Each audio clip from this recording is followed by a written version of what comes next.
राज्यातील नगर परिषद निवडणुकांमध्ये पैशांचा धूर निघतोय, हा सत्तेचा माज महाराष्ट्र पाहतोय, अशी टीका माजी मुख्यमंत्री उद्धव ठाकरेंनी राज्य सरकारवर केली।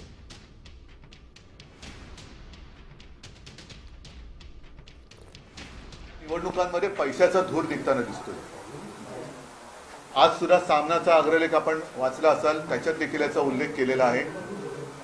पैशाचा वाटप किंवा पैशाचा पाऊस किंवा अतिवृष्टी ही भयानक पद्धतीने महाराष्ट्रामध्ये सुरू आहे आणि एक प्रकारचा सत्तेचा माज, सत्तेचा दर्प या सर्व राज्यकर्त्यांच्या वक्तव्यातून आणि त्यांच्या वागणुकीतून महाराष्ट्र पाहतो आहे।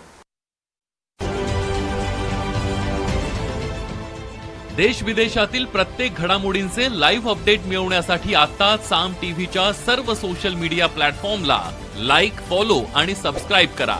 तसंच सर्व नोटिफिकेशनसाठी बेल आयकॉन प्रेस करायला विसरू नका।